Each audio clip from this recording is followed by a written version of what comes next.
تلك الرسل فضلنا بعضهم على بعض منهم من كلم الله ورفع بعضهم درجات۔ آج ہم نے تیسرا پارہ سماعت کیا اور تیسرے پارے کے اندر دو صورتیں، پہلی سورہ بقرہ اس کا اختتام ہوا اور دوسری جو شروع ہوئی صورت وہ سورہ آل عمران۔ ان دونوں صورتوں کو زہروان کہا جاتا ہے، ان دونوں صورتوں کو زہروان کہا جاتا ہے۔ پیارے رسول صلی اللہ علیہ وسلم نے فرمایا کہ جس گھر کے اندر زہروان پڑھی جائیں اس کے اندر جادو، اس کے اندر آسیب، اس کے اندر کوئی بھی حسد اور بغض اور شر اور فساد کرنے والی چیز نقصان نہیں پہنچا سکتی ہے، اور جس کے اندر ایسا نہ ہو تو وہ گھر حسرت و ندامت، شرمندگی اور تنگی محسوس کرتا رہتا ہے، تنگی محسوس کرتا ہے۔ اور بعض روایات میں تو ایسے آیا کہ جس گھر کے اندر زہروان نہ پڑھی جائیں گویا وہ قبرستان ہے، قبرستان، نعوذ باللہ، اللہ تعالیٰ ہماری حفاظت فرمائے۔ اور جس کے اندر زہروان پڑھی جاتی ہے وہ باغ ہے، وہ باغ ہے اور خوش و خرم ہے وہ گھر۔ باہر کیا رب تعالیٰ نے فرمایا تلک الرسل فضلنا بعضهم علی بعض، ہم نے رسولوں میں بھی بعض کو بعض پر فضیلت عطا کی۔ یہ ایک عمومی طور پہ قاعدہ دیا جا رہا ہے کہ رب تعالیٰ احکم الحاکمین نے اس دنیا کو بنایا تو ہر ایک کو الگ الگ فضیلت عطا کی، ہر ایک کی قسمت میں الگ الگ چیز رکھی۔ اور دنیا کے اندر رب تعالیٰ کی کاریگری میں سے ہے یہ، اور اس کی نشانیوں میں سے ہے یہ کہ ایک باپ کے فرزند ایک طبیعت کے نہیں ہوتے، ایک شکل کے نہیں ہوتے، ایک مزاج کے نہیں ہوتے۔ اور پھر رسولوں کی جماعت رب تعالیٰ نے فرمایا ان میں کچھ تو ایسے تھے جن سے ہم نے گفتگو کی، کچھ کو ہم نے کتاب عطا کی، اور عیسیٰ علیہ السلام کو ہم نے یہ فضیلت عطا کی کہ ان کو ہم نے کتاب دی۔ باہر کیا رب تعالیٰ احکم الحاکمین نے اس صورت کے اندر، دونوں صورتوں کے اندر بہت سارے عظیم احکامات بیان کیے ہیں۔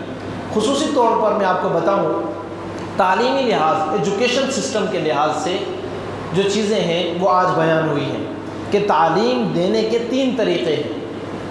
تعلیم، اگر آپ استاذ ہیں یا آپ والد ہیں یا آپ ماں ہیں یا آپ بڑے بھائی ہیں، ٹیچر ہیں، پڑھانا چاہتے ہیں تو سب سے پہلے اصول ترغیب و ترہیب، اٹریکٹیو کرنے کا، مائل کرنے کا، رغبت دلانے کا اسلوب اپنانا چاہیے۔ اور جب بچہ یا جس کو آپ سکھا رہے ہیں وہ اس میں قابو نہ آئے تو اصول ترہیب، پھر آپ ڈرا بھی سکتے ہیں، پھر آپ ڈرا بھی سکتے ہیں، پہلی چیز۔ دوسری چیز جو ایجوکیشن میں ہے وہ یہ ہے کہ مثالوں کے ذریعے آپ سمجھائیے، اگزامپل دیجیے، اور اگزامپل بھی دو قسم کی ہوتی ہیں۔ ایک اگزامپل وہ ہے کہ جو آپ اس شکل میں دیتے ہیں کہ جو ایک واقعے کی شکل میں آتی ہے، اور دوسری اگزامپل وہ ہے جو آپ ہاتھ سے بناتے ہیں، ہاتھ سے بناتے ہیں۔ جس طرح رسول اللہ صلی اللہ علیہ وسلم نے ایک لکیر کھینچی، اس کے ارد گرد بھی لکیریں کھینچی، اور پھر رسول اللہ صلی اللہ علیہ وسلم نے بیچ کی لکیر پہ ہاتھ رکھا اور فرمایا ان ھذا صراطی مستقیما، یہ ہے سیدھا راستہ، ولا تتبعوا السبل، اور یہ جو بائیں اور دائیں کے راستے ہیں یہ شیطان کے راستے، ان پر تم نے نہیں چلنا الی آخر۔ اسی طرح سے جو تعلیم ہے، تعلیم ایک بہت بڑا کردار ہے واقعات کا، قصص کا، اور اسلام میں اس کی بڑی اہمیت ہے۔ آپ کسی کو مثال کے ذریعے سمجھائیے، کسی کو اسلوب ترغیب و ترہیب کے ذریعے سمجھائیے، یا اس کو واقعات کے ذریعے سمجھائیے۔ باہر کیا رسول اللہ صلی اللہ علیہ وسلم نے ایک مرتبہ اپنی مجلس کے اندر ایک سوال کیا، اور سوال یہ تھا قرآن کی سب سے بڑی آیت بتاؤ، قرآن کی سب سے بڑی آیت۔ کتنی آیتیں ہیں قرآن میں؟ قرآن میں کتنی آیتیں ہیں؟ 6666 آیتیں۔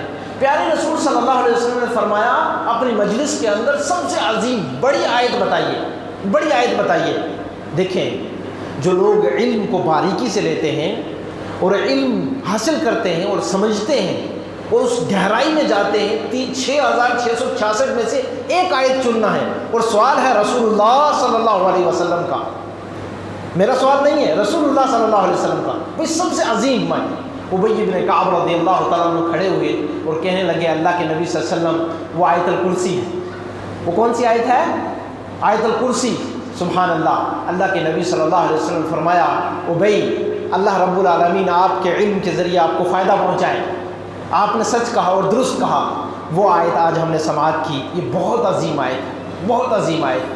ہر نماز کے بعد پڑھنے والا شخص، رسول اللہ نے فرمایا صلی اللہ علیہ وسلم، اس کے اور جنت کے درمیان صرف موت جو اس وظیفے کو ہر نماز کے بعد پڑھنے کی پابندی کر لیتا ہے، وہ بچہ ہو، بوڑھا ہو، بزرگ ہو، کوئی بھی ہو، بس زندگی میں ہر نماز کے بعد، فرض کے بعد آپ نے آیت الکرسی پڑھنی ہے۔ جنت کیسے مل جائے گی؟ مرتے ہی جنت مل جائے گی۔ سبحان اللہ میرے بھائیو، عظیم آیت ہے۔ اچھا یہ عظیم آیت کیوں ہے؟ کیونکہ اللہ کے پیارے نام، اور وہ نام جو اللہ رب العالمین نے، احکم الحاکمین نے اسم جلالہ اور اسم اعظم کے طور پہ محدثین کے ہاں وہ نام ہے، وہ ہے حی القیوم۔ اللہ رب العالمین کے نام میں سے بہت سارے پیارے نام، سب پیارے نام ہیں، لیکن الحی اور القیوم ہمیشہ سے زندہ اور ہمیشہ زندہ رہے گا، ہمیشہ سے قائم دائم اور ہمیشہ قائم دائم رہے گا۔ اس کو اسم اعظم کہا ہے، اور پیارے نبی صلی اللہ علیہ وسلم نے فرمایا جو اسم اعظم سے دعا کرے گا اللہ تعالیٰ اس کی دعا کو قبول فرمائیں گے۔ باہر کیا، پھر بھی یہ آیت بہت ہی جامع اور معنی ہے۔ رب تعالیٰ کی صفات، رب تعالیٰ کی کاریگری، رب تعالیٰ کی عظمت اور جلال، اور رب تعالیٰ کے بہت سارے اسماء الحسنی پر دلالت کرتی ہے۔ باہر کیا، یہ آپ اور ہم جانتے ہیں تاریخی طور پر یہ جو آیت تھی یہ شیطان نے سکھائی تھی وہ ابو ہریرہ رضی اللہ تعالیٰ عنہ کو، جب وہ بار بار چوری کر رہا تھا شیطان نے سکھائی تھی۔ پیارے رسول صلی اللہ علیہ وسلم نے فرمایا تھا بخاری شریف کی روایت میں، اما انہ قد صدقک وہو کذوب، وہ جھوٹا ہے لیکن تجھے علم جو سکھایا ہے وہ سچا علم ہے، وہ صحیح بات سکھائی ہے، وہ جھوٹا انسان ہے، بہت مکار ہے۔ دیکھو پہلے دن بھی جھوٹ، دوسرے دن بھی، تیسرے دن بھی، لیکن جو تجھے سکھایا ہے وہ صحیح سکھایا ہے۔ آج ہم اگر جب علم سیکھنے لگے تو علم سیکھتے ہوئے تمیز نہیں کرنی چاہیے یہ کیسا ہے اور وہ کیسا ہے، بلکہ درست علم حاصل کرنے میں کوئی مذائقہ نہیں ہے۔ اس کے بعد جو بڑی چیزیں آج ذکر ہوئیں ان میں سے ہے آیت مدائنہ، لین دین، معاشی سسٹم۔ اسلام نے اس پر بہت توجہ دی ہے۔ آپ اپنی معیشت کو درست کیجئے لیکن اس میں اصول رکھیے، آپ سچے رہیے، آپ لکھ کے رکھیے، آپ گواہ رکھیے، آپ میعاد رکھیے۔ آپ کو لکھنا نہیں آتا ہے، جس کو لکھنا آتا ہے اس سے لکھوائیے، اور رب تعالیٰ نے فرمایا کہ جس سے لکھوایا جا رہا ہے وہ کبھی انکار نہ کرے۔ معاشی سسٹم کو بہت مضبوط کیا ہے۔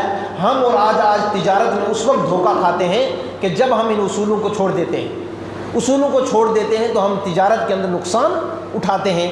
آیت مدائنہ سب سے بڑی آیت قرآن کی، سب سے بڑی آیت، سبحان اللہ۔ اس سے اسلام کی خوبی معلوم ہوتی ہے کہ اسلام کس طرح سے مسلمانوں کو ان کا معاشی سسٹم، بزنس سسٹم، لین دین کا سسٹم اور معیشت کو کس طرح سے مضبوط کرتا ہے، اس سے یہ پتہ چلتا ہے۔ اس کے بعد فوری جو ہے دو نبیوں کا ذکر ہوا ہے، ایک ابراہیم علیہ السلام کا اور دوسرے عزیر علیہ السلام کا۔ ابراہیم علیہ السلام وقت کے سب سے بڑے فرعون نمرود سے ان کا پالا پڑ جاتا ہے، اور انبیاء علیہ السلام میں یہ وہ پیارے نبی ہیں جن کو رب تعالیٰ نے اپنا خلیل بنا لیا۔ اتخذ اللہ ابراہیم خلیلا وَإِذِ ابْتَلَىٰ إِبْرَاهِيمَ رَبُّهُ بِكَلِمَاتٍ فَأَتَمَّهُنَّ۔ جب رب تعالیٰ نے ان کو طرح طرح کی آزمائشوں میں ڈالا، تمام آزمائشوں میں پورے اتر گئے، تمام آزمائشوں میں۔ کبھی ایسا ہوتا ہے کہ گھر کے اندر آپ بہت پریشان ہیں، گھر کی پریشانی، دوسری ہے بزنس کی پریشانی، شادی ہوئی تو وہاں پہ لڑائی جھگڑے، بچے ہیں تو آپ کو پریشانی، کافی سارے حالات کا سامنا کرتے کرتے کرتے آدمی آگے چلتا ہے۔ یہ تمام پریشانیاں انسان کی زندگی میں بیک وقت آ سکتی ہیں۔ فَأَتَمَّهُنَّ، ساری آزمائشوں میں انسان کھرا اتر جائے، یہ بہت بڑی بات ہے، بہت بڑی بات ہے۔ ابراہیم علیہ السلام کو بڑی پریشانیاں آئیں اور وہ کھرے اترے۔ ہوا ایسا کہ نمرود جو وقت کا تھا، بہت ظالم اور جابر شخص تھا، اس سے آپ کا مناظرہ ہو گیا، اس سے آپ کا ٹکراؤ ہو گیا، اور اس نے کہا کہ دیکھو بھائی میرے پاس بادشاہت ہے، تیرے پاس کیا ہے؟ تو اپنے آپ کو نبی مانتا ہے اور مجھے اپنا مالک نہیں مانتا، تیرا کیا عقیدہ ہے؟ انہوں نے کہا میرا عقیدہ یہ ہے کہ میں اس اللہ کو مانتا ہوں جو زندہ بھی کرتا ہے اور مارتا بھی ہے۔ نمرود نے فوری ایک قیدی کو بلایا اور اس کو قتل کر دیا اور دوسرے کو چھوڑ دیا، کہا دیکھا یہ تو میں بھی کرتا ہوں، یہ تو میں بھی کرتا ہوں۔ دیکھیں جب آپ کسی سے مناظرہ کرنے لگیں تو دیکھیں کہ وہ حماقت میں کتنا گر سکتا ہے، وہ آپ سے کس طرح کی چالیں کر سکتا ہے، اپنے ماننے والوں کو کس طرح سے فیور میں لا سکتا ہے۔ وہیں پر ابراہیم علیہ السلام نے یہ اندازہ لگایا اور دیکھا کہ دنیا کی کوئی مثال اس کے سامنے کام میں نہیں آئے گی، کیونکہ دنیا پہ اس کا کنٹرول ہے۔ انہوں نے کہا ٹھیک ہے، اچھی بات ہے، میرا رب وہ ہے کہ جو سورج کو مشرق سے نکالتا ہے اور مغرب میں ڈبو دیتا ہے، اب تو کر، تو میں تجھے رب مان جاؤں گا۔ فَبُهِتَ الَّذِي كَفَرَ، تو کافر بہت پریشان ہوا، بڑا شرمندہ ہوا، بہت رسوا ہوا، لوگوں کے سامنے اس کی بڑی جو ہے وہ اس کو کہہ لیجئے کہ بدنامت ہوئی، اور وہاں پر اس کو چپ ہونا پڑا۔ اس طرح سے ابراہیم علیہ السلام نے اللہ رب العالمین کی دلیلیں اس کے پاس رکھی۔ ایک عالم کو، ایک موحد کو، ایک سنت کے متبع کو اس طرح سے لیس ہونا چاہیے۔ اس کے بعد عزیر علیہ السلام کا واقعہ بڑا دلچسپ ہے۔ دلچسپ اس وجہ سے بھی ہے کہ وہ ایک بستی سے گزرتے ہیں اور وقت کے نبی ہیں، دل میں یہ خیال آتا ہے، اور یہ ابراہیم علیہ السلام کے ساتھ بھی ہوا ہے۔ ابراہیم علیہ السلام وہ یہ سوچتے ہیں کہ آخر یہ بستی جو ویران ہو چکی ہے، کیا یہ پھر بھی بسے گی؟ دیکھو، ایک بچہ یتیم ہو جاتا ہے، لوگ کہتے ہیں بھائی یہ بھی ایک دن فعال ہوگا۔ نبی علیہ السلام کو اللہ رب العالمین نے فرمایا وَوَجَدَكَ يَتِيمًا فَآوَى، ہم نے آپ کو یتیم پایا تو اپنی پناہ میں رکھا، اپنی دیکھ ریکھ میں رکھا، اپنی نگہداشت میں رکھا۔ آپ کا کھانا، آپ کا پینا، آپ کا پہننا، آپ کا اٹھنا، آپ کا بیٹھنا، آپ کا چھت، آپ کی شادی، آپ کا بزنس، آپ کا سفر، آپ کی نبوت، آپ کی ہجرت، تمام چیزوں کو، آپ کے غزوات اور غزوات کے اندر جو کچھ ہوا، اللہ رب العالمین نے فرمایا ہم نے اپنی پناہ میں رکھا، اپنی حفاظت میں رکھا، اپنی نگاہ میں رکھا۔ ہم لوگ سوچتے ہیں جو یتیم ہو جاتا ہے، بھائی یہ تو گیا، اب زندگی سے پہلے ہی مار گیا۔ ایسا نہیں ہوا۔ ایسا عزیر علیہ السلام نے ویران بستی کو دیکھ کر یہ خیال کیا کہ کیا یہ بستی انا یحیی ہذہ اللہ بعد موتہا، کیا یہ اجڑنے کے بعد، سب کچھ مر جانے کے بعد، آج آپ دیکھیں کہ غزہ کے اندر تمام ملبہ اس کے تلے دبے ہوئے جو موتا ہیں، کوئی تصور کر سکتا ہے پھر یہ شہر بسے گا؟ کیا ایسا کوئی تصور کر سکتا ہے؟ وقت کے نبی کو بھی یہ خیال آیا، رب تعالیٰ نے وہیں ان کو موت دے دی، اور موت بھی کتنے سال دے دی؟ 100 سال تک موت دے دی۔ 100 سال کے بعد اٹھتے ہیں، ارد گرد دیکھتے ہیں تو بستیاں ہی بستیاں، لوگ ہی لوگ ہیں۔ آج ایک آدمی بوڑھے جو ہو جاتے ہیں خصوصی طور پہ، یا جو تھوڑا سا فعال ہو جاتے ہیں، وہ کہتے ہیں جب میں مر جاؤں گا تب پتہ چلے گا۔ میرے بھائیوں، صرف اپنے اعمال کام آئیں گے، کوئی چیز کام آنے والی نہیں ہے سوائے اپنے اعمال کے۔ ایسا ہوا کہ انہوں نے دیکھا بستی تو بس چکی ہے، لیکن اپنے گھوڑے کو، اپنے کھانے اور پینے کو دیکھنے لگے۔ وہ چیزیں پھر رب تعالیٰ نے ان کے سامنے جوڑ دی۔ گھوڑے کو زندہ کیا، اس کی ہڈیوں کو ملایا، پھر اس کو زندہ کیا۔ کھانا جو بوسیدہ ہو چکا تھا اس کو بھی صاف کر کے رب تعالیٰ نے ان کے پاس رکھا، اور جب رکھا تو عزیر علیہ السلام نے فوری کہا الہ العالمین، میں تجھے اپنا رب مانتا ہوں، میں خالق مانتا ہوں، تو پہلے بھی پیدا کرنے والا ہے اور مارنے کے بعد پھر پیدا بھی کر سکتا ہے۔ سبحان اللہ۔ میرے بھائیوں، اس کے بعد جو واقعہ ہے وہ ہے سود کا اور صدقہ کا۔ سود بہت شناعت والی چیز ہے۔ بظاہر انسان سوچتا ہے کہ اس سے مالدار ہو رہا ہو، حقیقی معنوں میں بندہ غریب ہو رہا ہوتا ہے، وہ قرضے تلے دب رہا ہوتا ہے، بے برکتی اس کی دامن گیر ہو جاتی ہے، ہر وقت پریشان رہتا ہے، کیونکہ دن بدن وہ جو ہے اس کے اوپر قرضہ ہونے لگ جاتا ہے۔ اس کی بنسبت صدقہ ایک بہت بڑی چیز ہے۔ صدقہ وہ عظیم دولت ہے کہ دینے سے مال بھی بڑھتا ہے، بیماریاں دور ہوتی ہیں، عزت بڑھتی ہے۔ ایک صحابی آئے پیارے نبی علیہ السلام کے پاس، عرض کرنے لگے اللہ کے نبی صلی اللہ علیہ وسلم، میں اللہ کا بھی پیارا بننا چاہتا ہوں اور لوگوں کا بھی پیارا بننا چاہتا ہوں۔ اللہ، دیکھا کیسا سوال تھا، کیسے شاگرد تھے۔ کہا میں اللہ کا بھی پیارا بننا چاہتا ہوں اور دنیا کے لوگ بھی مجھے محبت کریں، میں یہ چاہتا ہوں۔ نبی علیہ السلام نے فرمایا ازہد من الدنیا یحبک اللہ وزہد ما عند الناس یحبک الناس۔ اے میرے بھائی، اے میرے صحابی، جو شخص دنیا سے زہد اختیار کرتا ہے، اس کے پیچھے نہیں بھاگتا، یہ رشوت، یہ ڈاکہ، وہ چوری، یہ سود، وہ سود، یہ قرضے، وہ قرضے، جو شخص ایسا ہوتا ہے وہ نہ اللہ کا پیارا بن سکتا ہے نہ بندوں کا پیارا بن سکتا ہے۔ دنیا سے زہد اختیار کرنا، نبی علیہ السلام نے فرمایا اللہ تمہیں محبت کریں گے، اور لوگوں سے زہد اختیار کرنا، کسی کو بہت زیادہ ہے، آپ بیٹھ کے دن بھر اس کی غیبتیں کرتے ہیں، اتنا پیسے والا ہے، اتنی کوٹھی والا ہے، اتنی گاڑی والا ہے، مجھے یہ نہیں دیتا، مجھے وہ نہیں دیتا۔ بہت سارے لوگ اس سوچ کے مریض ہوتے ہیں، کسی کا بزنس دیکھ کر، کسی کی گاڑی دیکھ کر، کسی کا بنگلہ دیکھ کر، کسی کے بچے دیکھ کر، صرف بیٹھ کے دن میں اس کی غیبتیں کرتا ہے، اس کے بارے میں برا بولتا ہے اور سوچتا ہے کہ بھائی مجھے مال کیوں نہیں آ رہا۔ اذھب من ما عند الناس یحبک الناس، پیارے رسول صلی اللہ علیہ وسلم نے فرمایا لوگوں کے پاس جو ہے اس سے تو زہد اختیار کر لے، لاپرواہی اختیار کر لے، لوگوں سے بھیک مت مانگ، لوگوں سے بھیک مت۔ میں آپ کو بتاؤں یہاں صدقات میں آج اس چیز کا بھی ذکر بھی ہوا کہ رب تعالیٰ نے فرمایا اے دینے والوں اس چیز کا خاص خیال رکھو کہ کچھ لوگ ایسے ہیں لا یسألون الناس الحافا، ضرورت مند ہوتے ہوئے بھی کسی سے نہیں مانگتے ہیں، ان کے چہروں سے پتہ لگتا ہے ضرورت مند ہے، لیکن عزت نفس ہے، غیرت ہے، بندہ اپنے آپ کے اندر یہ محسوس کرتا ہے کہ نہیں میں کسی سے بھیک نہیں مانگوں گا۔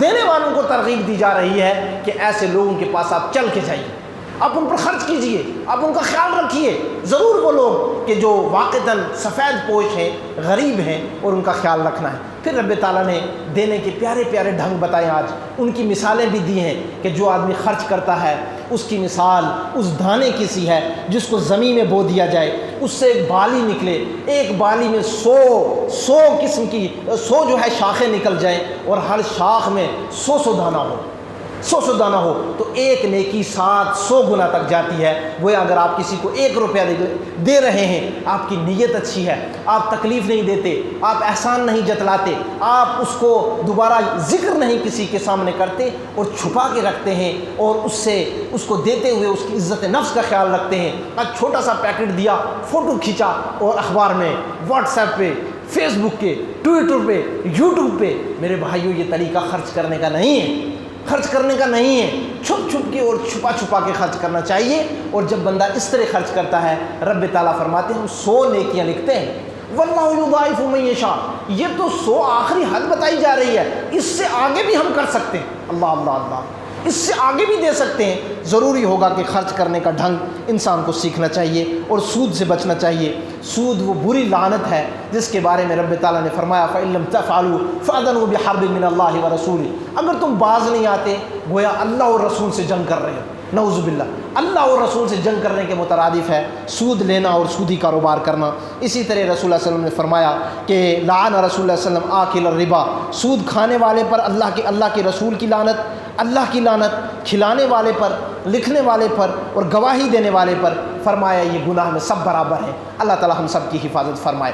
اس کے بعد میرے بھائیوں معراج کے اندر رسول اللہ صلی اللہ علیہ وسلم کو تحفہ دیا گیا اور اس تحفے کے اندر سورہ بقرہ کی آخری 2 آیتیں، یہ بھی مسلم شریف کی روایت میں ہے کہ آخری 2 آیتیں معراج میں رسول اللہ صلی اللہ علیہ وسلم کو عطا کی گئی، معراج میں، سبحان اللہ، اتنی عظیم آیتیں۔ اچھا ایک روایت میں اس طرح سے بھی ہے جب آدمی اللہ رب العالمین سے ان آیتوں کے اندر دعا کرنے لگتا ہے تو رب تعالیٰ ان دعاؤں کا جواب دیتے ہیں اور رب تعالیٰ اس طرح سے فرماتے ہیں کہ جو یہ کہہ رہا ہے میں اسی طرح قبول کر رہا ہوں، وہ اپنی غلطیوں کا اعتراف کرتا ہے، اپنی بے بسی کو رکھتا ہے، اپنی کمزوریوں کے، ربنا ولا تحمل علینا اسرا کما حملت علی الذین من قبلنا، اے اللہ ایسا مت کرنا جس طرح پہلے لوگوں پر بہت بوجھ ڈالا، ان کے لیے توبہ کی شکل یہ بنائی گئی وہ آپس میں ایک دوسرے کو قتل کریں، الہی ایسا نہیں کرنا۔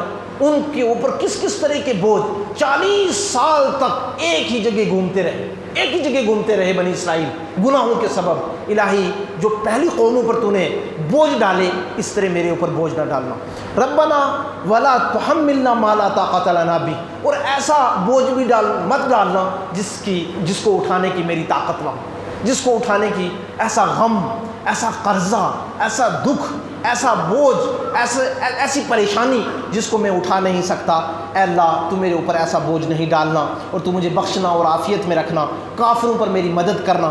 اس طرح بندہ دعا کرتا ہے اور اللہ تعالیٰ اس کی قبول کرتے ہیں دعا۔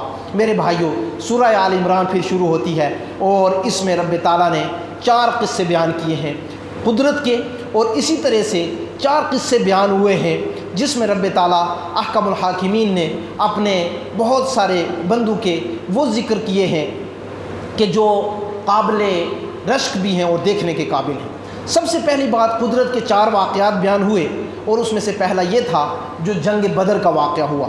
کم من فئۃ قلیلۃ، کل بھی ہمارے پاس گزرا تھا کہ تھوڑے سے لوگ بہت بڑے جتھے کے اوپر غالب آ جاتے ہیں، یہ اللہ کی اجازت سے، اللہ تعالیٰ کی اجازت سے۔ اسی طرح بدر میں بھی ہوا، فئۃ تقاتل فی سبیل اللہ واخری کافرۃ یرونہم مثلیہم رأی العین واللہ یؤید بنصرہ من یشاء۔ میرے بھائیوں، اللہ رب العالمین احکم الحاکمین نے فرمایا تھوڑا سا لشکر، تھوڑی سی تعداد بہت بڑے لوگوں کے سامنے آخر ڈٹ گئی اور انہوں نے یہ فیصلہ کر لیا اب ہم اللہ اور اس کے رسول کے لیے لڑیں گے۔ رب تعالیٰ نے فرمایا ہم اپنی تائید جس کے لیے چاہتے ہیں نازل فرما دیتے ہیں، اللہ نے مدد فرمائے۔ دوسرا واقعہ مریم علیہ السلام کا گزرا اور یہ قدرت کا دوسرا واقعہ تھا۔ اچھا، یہاں پر ایک بہت بڑا درس بھی ہے کہ ماؤں کو چاہیے کہ اپنے اولاد کے تئیں، اور باپ کو چاہیے کہ اپنے اولاد کے تئیں، ابھی اس بے اولاد ہے، ماں بھی بے اولاد ہے، باپ بھی بے اولاد ہے، لیکن اس سے پہلے اس کے جذبات اس کی اولاد کے تئیں بہت معنی رکھتے ہیں۔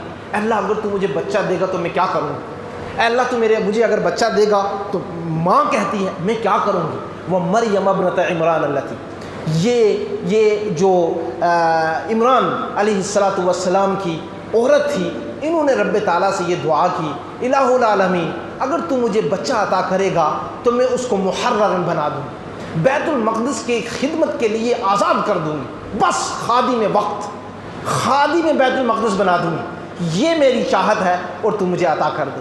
اچھا، جب ان کو بچہ ہوا تو وہ بچہ نہ تھا بلکہ بچی تھی، بیٹی تھی، اور جب بیٹی ہوئی تو ان کو یہ کہنا پڑا الہی تو خوب جانتا ہے کہ مجھے بیٹا نہیں ہوا، یہ بیٹی ہے، اب بیٹی کو تو اس طرح نہیں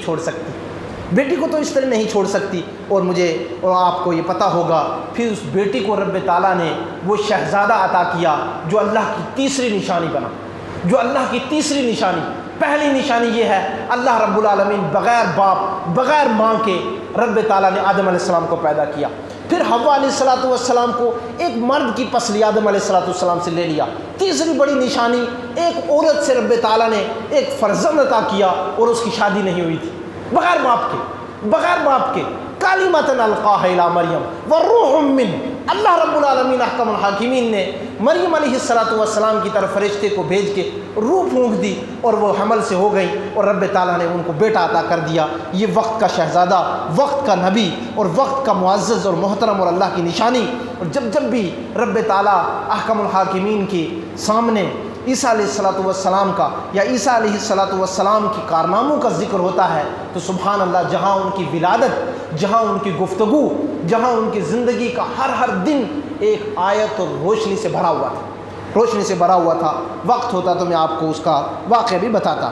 اس کے بعد زکریا علیہ السلام کا بھی واقعہ بیان ہوا، اور وہ یہ ہوا کہ بڑھاپے میں اللہ نے ان کو اولاد دی، بڑھاپے میں۔ اچھا، میں یہاں پر یہ کہوں گا کہ یہ ایک وقت ہوتا ہے قبولیت کا، اور وہ وقت کبھی انسان کو گنوانا نہیں چاہیے۔ مثال لیتا ہوں، آدھی رات میں آپ کی آنکھ کھل گئی، آپ اس وقت اٹھے اور اٹھ کر آپ کو چاہیے کہ آپ ضرور اللہ سے کچھ مانگ لیں۔ بہتر ہے کہ وضو کر کے 2 رکعت نماز پڑھ لیں، گویا اللہ نے آپ کو مانگنے کے لیے جگایا ہے، مانگنے کے لیے۔ آپ نے بہت بڑی بادشاہت دیکھی، بہت بڑی بادشاہت، اس وقت آپ ضرور اللہ تعالیٰ سے دعا کریں جو ذات اتنی بڑی بادشاہت فلاں کو دے سکتی مجھے بھی دے سکتی۔ ہوا ایسا کہ جب مریم علیہ السلام کے پاس بے موسم پھل زکریا علیہ السلام نے دیکھے تو بڑھاپے کی عمر میں رب تعالیٰ سے بچہ مانگتے مانگتے بوڑھے ہو گئے، عورت بھانج ہو گئی، لیکن جب انہوں نے بے موسم پھل دیکھے تو ان کی امید دوبارہ جاگ گئی۔ ہنالک دعا زکریا ربہ، یہاں پھر دوبارہ وہ امید جاگی، پھر جو ہے اپنے اندر وہ ایمان کا جوش اور ولولہ جو ہے وہ زندہ ہوا اور جوش میں آیا اور کہا الہی تو مجھے بچہ دے سکتا ہے، جب مریم کو بے موسم پھل مل سکتے ہیں مجھے بھی بچہ دے سکتا ہے۔ یہاں رب تعالیٰ نے پھر جو ہے زکریا علیہ السلام کو رب ہب لی من لدنک ذریۃ طیبۃ انک سمیع الدعاء، بچہ عطا کیا۔ اب جب بچے کی جو ہے وہ خوشخبری دی گئی تو اس وقت پھر وہ تعجب کرنے لگے اور کہنے لگے کہ وقد بلغنی الکبرۃ وامرأتی عاقرہ، الہی یہ بڑھاپا میرا اور میری بیوی کا بھانج پن، یہ کس طرح سے بچہ ہوگا؟ لیکن رب تعالیٰ نے عطا کیا۔ وہ واقعہ بھی لمبا ہے۔ اس کے بعد میرے بھائیوں جو بات کہنی ہے وہ یہ کہنی ہے کہ رب تعالیٰ احکم الحاکمین کے بہت ساری نشانیوں میں سے ایک بڑی نشانی عیسیٰ علیہ السلام کو یہ تھی کہ وہ بیماروں کو زندہ کرتے، بیماروں کو شفا، اس کے اوپر ہاتھ پھیرتے تو وہ زندہ ہو جاتا، کوئی مر گیا اس کے اوپر ہاتھ پھیرتے تو وہ جو ہے زندہ ہو جاتا، کوئی نابینا ہے اس کے اوپر ہاتھ پھیرتے اور کہتے اللہ کی اجازت سے بینا ہو جا تو وہ بینا ہو جاتا۔ اس طرح کی بہت ساری نشانیاں دی، لیکن تمام نشانیوں کے ساتھ تھا بِإِذْنِ اللَّهِ وَأُحْيِي الْمَوْتَى بِإِذْنِ اللَّهِ، میں جو یہ تمام کی تمام کام معجزے کے طور پہ مجھے دیے گئے ہیں یہ اللہ کی اجازت سے ہے، اللہ کی اجازت سے۔